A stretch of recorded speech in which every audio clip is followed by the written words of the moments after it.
अस्सलामु अलैकुम। दौरा कुरान में खुशामदीद। आज हम पढ़ेंगे 19वां पारा वक़ाल अल्लज़ीना। इसकी कुल आयात हैं 343 और इसके कुल रुकू हैं 19। इसमें सूरह फुरक़ान का कुछ हिस्सा है। 19वें पारे का आगाज़ सूरह फुरक़ान के बकिया हिस्से से होता है। आगाज़ में ही अल्लाह ताला फरमाते हैं क़ाल अल्लज़ीना ला यरजून लिक़ाना। जिन लोगों को मुझसे मुलाकात का यकीन नहीं है ना, वो बड़े तकब्बुर से बात करते हैं। वो कहते हैं हमारे ऊपर तो फ़रिश्तों को नाजिल होना चाहिए था, या फिर हम तो अपनी आँखों से अपने रब को देखना चाहते हैं। जब वो क़यामत के दिन अल्लाह ताला कहते हैं फ़रिश्तों को देखेंगे ना, तो उस दिन उनको कोई खुशखबरी नहीं मिलेगी। जिनके अंदर आज इतना तकब्बुर है, अल्लाह को तो प्यारे बच्चों हम अपनी इन आँखों से नहीं देख सकते ना। अल्लाह के पास जाएंगे, ज़िंदगी दोबारा मिलेगी क़यामत वाले दिन, तो ही हम देख पाएंगे। अब कोई ये बात कहे कि हम तब ईमान लाएंगे जब हम अल्लाह को देख लें या फ़रिश्ते आके हमसे बातें करें, तो नहीं। ये तो मुजरिमों की ज़िद है, हट धर्मी है। अल्लाह ताला कहते हैं ये उन लोगों की। इस सूरह मुबारका में ना एक और बात है। प्यारे नबी सल्लल्लाहु अलैहि वसल्लम ने अपनी उम्मत से एक शिकवा किया है। किससे किया? अपनी उम्मत से, मुझसे, आपसे, हम सब से।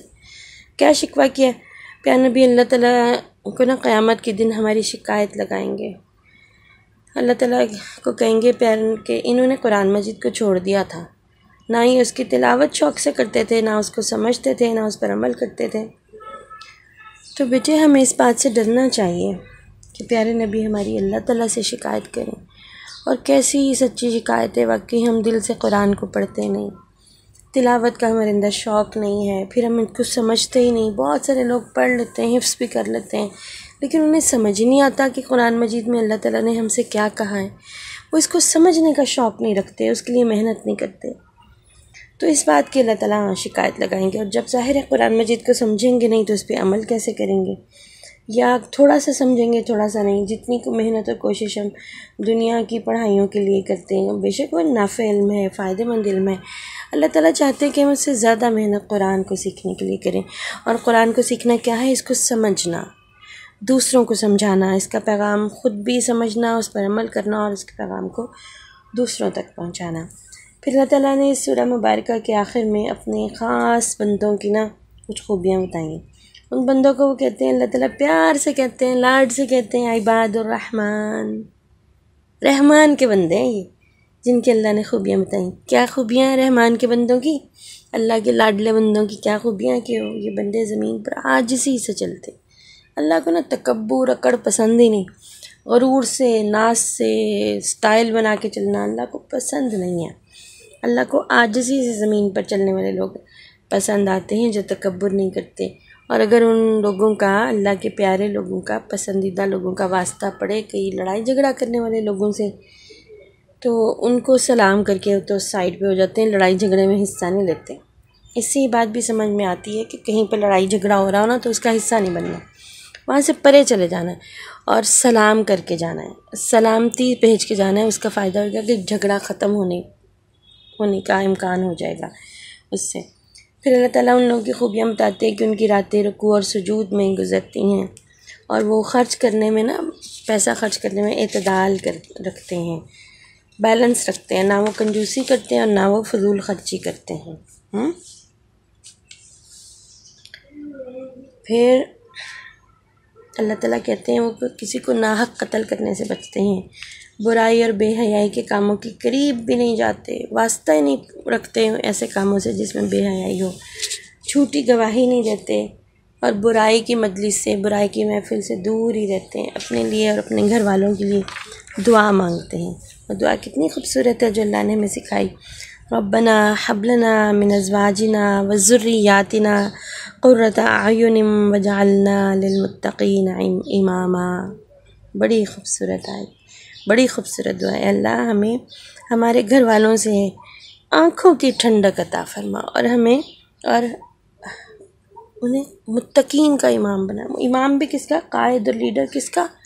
वाह भाई वाह, ऐसे वैसे लोगों का एक इमाम नहीं, मुत्तकीन का इमाम, उनका लीडर जो उन्हें भी रास्ता दिखाने वाला हो। कितनी शानदार और ख़ूबसूरत दुआ है। तो हम सबको ये दुआ करनी चाहिए, रब्बना हब लना मिन अज़वाजिना व ज़ुर्रियातिना क़ुर्रता अयुनिन वजअलना लिलमुत्तक़ीन इमामा। सूरह फुरक़ान की आयत नंबर 54 है, आप इसको ज़रूर याद कर लीजिएगा, ठीक है इंशाअल्लाह। अब हम आगे शुरू करते हैं। सूरह शुअरा 227 आयत हैं और 11 रुकू। इस सूरह मुबारक में अल्लाह ताला ने कौम नूह, कौम हूद, कौम समूद और कौम लूत पर आने वाले अज़ाबों का तज़किरा किया है कि किस तरह उन तमाम कौमों ने अपने नबियों की नाफरमानी की, रसूलों की बात नहीं मानी और फिर क्या हुआ, अल्लाह के अज़ाब का निशाना बने। अल्लाह ताला ने यहाँ ये बताया है कि उन सारे नबियों ने किस तरह दावत दी। उन्होंने दीन की दावत के बदले, दीन सिखाने के बदले अपनी कौम से कोई फ़ायदा नहीं लिया, कोई अजर नहीं मांगा, कोई सिला नहीं मांगा। वो बताते थे कि हम जो कुछ करते हैं उसका सिला हमें अल्लाह देने वाला है, हम तो तुम्हारी बेहतरी चाहते हैं। इसके बावजूद ऐसे बेवकूफ़ लोग थे, अपने अंजाम से बेखबर, कि ना सिर्फ नबियों को झुटलाया बल्कि उन्हें परेशान किया, उन्हें तंग किया, तकलीफ़ें पहुंचाई उन्हें। और क्या हुआ अंजाम उनका, अल्लाह के अज़ाब का निशाना बने और सारी रहती दुनिया तक इबरत का निशाना बन गए। अल्लाह ताला ने जनाब इब्राहीम अलैहिस्सलाम का भी बड़ा प्यारा ज़िक्र किया है इस सूरह मुबारक में। अल्लाह ने बताया कि उन्होंने अपनी कौम से बुत परस्ती की वजह दरियाफ़्त की। क्यों बुतों को पूछता हो भाई, क्यों जब तुम इनको पुकारते हो तो तुम्हारी बात तो सुनते नहीं, ना वो तुम्हें कोई नफ़ा नुकसान पहुंचा सकते हैं। तो क्या कहते हैं लोग जवाब में, उन्होंने कहा कि लो भाई, हमारे तो बाप दादा भी इन बुतों को पूछते थे, हम तो इसलिए पूछते हैं। इस पर हज़रत इब्राहीम ने उन्हें कहा कि मैं तुम्हारे और तुम्हारे बाप दादा के इन बुतों का ना मुखालिफ हूँ। मेरी वफ़ा, मेरी मोहब्बत सिर्फ़ अल्लाह रब्बुल आलमीन के लिए, जिसने मुझे बनाया, मुझे सीधा रास्ता दिखाया, जो मुझे खिलाता है, पिलाता है, अगर मैं बीमार हो जाऊँ तो वो मुझे शिफ़ा देता है, वही मुझे मौत देगा, वही मुझे ज़िंदा करेगा। मैं बस उसी से उम्मीद रखता हूँ, वो इंशाअल्लाह क़यामत के दिन मुझे माफ़ भी करेगा। कितनी प्यारी बात अल्लाह ताला ने बताई हज़रत इब्राहीम की हमें भी कोशिश करनी है। अल्लाह ताला ने हमारे लिए हज़रत इब्राहीम का रास्ता पसंद फरमाया ना, तो हम भी अल्लाह से दुआ करते हैं कि अल्लाह हमें भी वफ़ा और मोहब्बत अपने रब की, अपनी वफ़ा और अपनी मोहब्बत अता फरमा।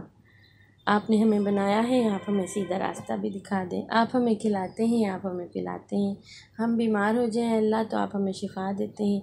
आप ही हमें मौत देंगे और आप ही हमें दोबारा ज़िंदगी देंगे। हम आपसे उम्मीद रखते हैं हमारे प्यारे अल्लाह ताला, आप हमें क़यामत के दिन माफ़ कर दीजिएगा। फिर अल्लाह ताला ने कुरान मजीद के अपनी तरफ से नाजिल होने का भी ज़िक्र किया है। अल्लाह ताला ने कुरान को वाज़ेह अरबी ज़ुबान में उतारा। इसको हज़रत जिब्रील अमीन प्यारे नबी सल्लल्लाहु अलैहि वसल्लम के सीना मुबारक पर लेकर आए, ताकि अल्लाह के नबी लोगों को डराएं और ये बताएं कि ये कुरान एक निशानी है। बनी इसराइल यानी यहूद और नसारा ईसाइयों के उलमा भी इसको पहचानते। ये ऐसी सच्ची निशानी है कुरान की, इससे ज़्यादा सच्ची चीज़ कोई और दुनिया में मौजूद नहीं। इस सूरत में अल्लाह ताला ने इरशाद फरमाया कि शैतान हर झूठ बोलने वाले गुनाहगार पर नाजिल होता है। कितनी बड़ी बात है, यानी कि जो शख्स झूठ बोलता है शैतान उस पर नाजिल होता है। भटके हुए शायर जो बेहयाई वाले शेर बनाते हैं, नज़में बनाते हैं, जो ऐसे लोग जो वहम और ख़याल की वादियों में ठोकरें खाते रहते हैं, नई नई फ़जूल बातें ईजाद करते हैं, नई फ़जूल किस्म की गेमें ईजाद करते हैं, बातें अमल ऐसा काम नहीं करते जिससे माशरे को फ़ायदा पहुँचे। फ़जूल किस्म के कामों में अपनी तवानाइयाँ सरफ़ करते रहते हैं। अल्लाह ताला कहता है ये सब शैतान के साथी हैं, शैतान उनके दिल पे नाजिल होता है। लेकिन जो लोग ईमान लाते हैं और नेक काम करते हैं, अल्लाह ताला उनको शैतान से बचा लेंगे। ये भी एक खुशखबरी है। सूरह शुअरा के बाद सूरह नमल शुरू होती है। इसमें अल्लाह ताला ने हज़रत मूसा के मुअज्ज़ात का ज़िक्र किया। इसके बाद हज़रत दाऊद और हज़रत सुलेमान अलैहिस्सलाम का ज़िक्र फरमाया कि उनको इल्म की नेमत से मालामाल फरमाया, उनको अपने बहुत सारे बंदों पे फजीलत दी। हज़रत दाऊद अलैहिस्सलाम इल्म और हिकमत के एतबार से मशहूर हैं और हज़रत सुलेमान अलैहिस्सलाम को अल्लाह ताला ने हज़रत दाऊद का इल्म और हिकमत में, इल्म और हुकूमत के एतबार से उनका वारिस भी बनाया। उनको परिंदों और जानवरों की बोलियां सिखाएं, उनको जिन्नात, इंसानों और हवाओं पर हुकूमत दे दी। कैसी बात है भी, उन जैसी बादशाहत भी किसी ने की होगी अल्लाह के हुक्म से। देखें क्या अल्लाह ताला ने उन्हें फ़जीलत अता फरमाई कि उनकी हुकूमत हवा पर भी थी, इंसानों पर भी, हवा जिन्नात पर भी, परिंदों पे भी, जानवरों पे भी। है ना कमाल की बात।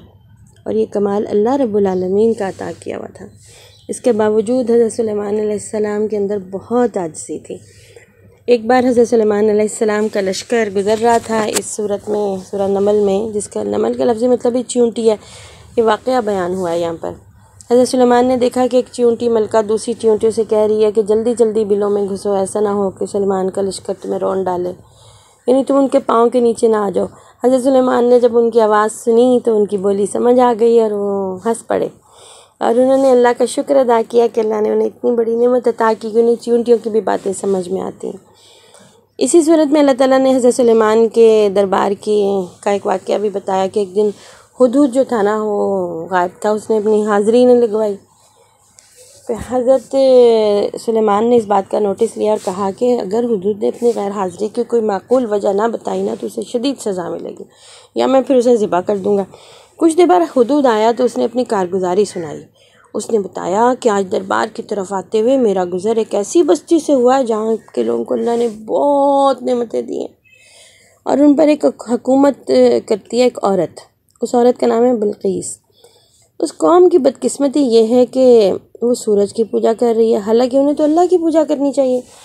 हज़रत सुलेमान अलैहिस्सलाम ने उस मलका के नाम में ख़त लिखा और जवाब में मलका ने तोहफ़े तहफ़ भिजवाए। हज़रत सुलेमान ने उन तोहफ़ों को देख के कहा कि जो कुछ अल्लाह ने हमें अता किया वो उन मलका के भेजे हुए तोहफ़ों से बहुत बेहतर है, ये नहीं कबूल नहीं किए। फिर आपने अपने दरबारियों से कहा कि तुम में से कौन है जो मलका को तख्त समेत मेरे दरबार में ले आए। एक बड़े जिन ने ना कहा कि मैं ला सकता हूँ, आनन फालन पलक झपकने में। फिर एक और शख्स खड़ा हुआ, उसने कहा कि वो इल्म वाला शख्स था, अल्लाह ने उसको इल्म दिया था, वो जिन नहीं था।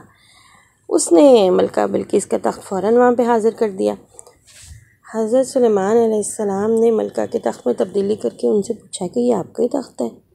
तो मलका ने कहा कि हाँ ये मेरा ही है। इसके बाद हज़रत सुलेमान ने उनको अपने महल के ख़ास हिस्से में आने की दावत दी जिसका फ़र्श शीशे से बना हुआ था, लेकिन देखने में ऐसे लगता था जैसे पानी हो। मलका बिल्किस जब शीशे के फ़र्श से गुज़रने लगी तो उन्होंने अपने पांचे ऊपर को उठा लिए ताकि उनके कपड़े गीले ना हो। हज़रत सुलेमान ने बताया कि ये पानी नहीं है, ये शीशा है। इस तरह उन्होंने मलका को ये बात जुतलाई कि आप पानी और शीशे में फ़र्क नहीं कर सकें।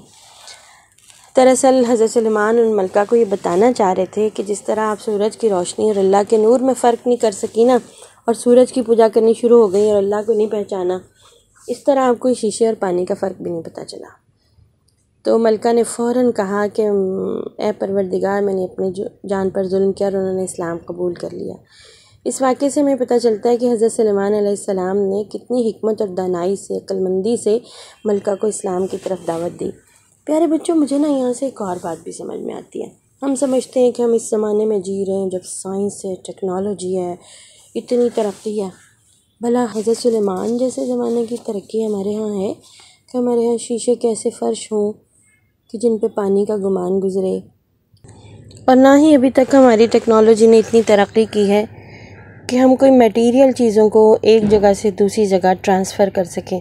जैसे हम डाटा ट्रांसफ़र कर लेते हैं, हम शॉर्ट फॉर्म में आवाज़ हो गई, तस्वीर हो गई, इन चीज़ों से एक जगह से दूसरी जगह मुंतकिल कर लेते हैं इलेक्ट्रोमैग्नेटिक वेव्स के ज़रिए, लेकिन हम किसी मटेरियल चीज़ को नहीं कर सकते।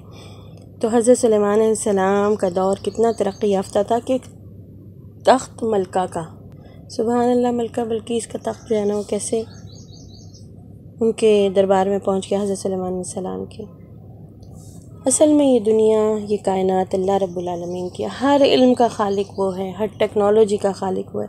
इंसानों को अक्ल समझ भी उसी ने दी ना कि उसकी कायनात में मौजूद ये चीज़ें हैं जिसको इस्तेमाल करके वो अपने लिए ज़िंदगी में ये तब्दीलियाँ ला सकते हैं, फ़ायदे उठा सकते हैं। अल्लाह ताला हमें कुरान मजीद को पढ़ने, समझने, उस पर अमल करने की तौफ़ीक़ अता फ़रमाए। आमीन सुम्मा आमीन। हज़रत सुलेमान अलैहिस्सलाम की दुआ मुझे बहुत ख़ूबसूरत लगती है।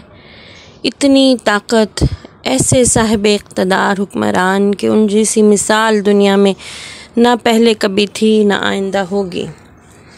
इतनी आजिज़ी और इंकिसारी से दुआ करते हैं।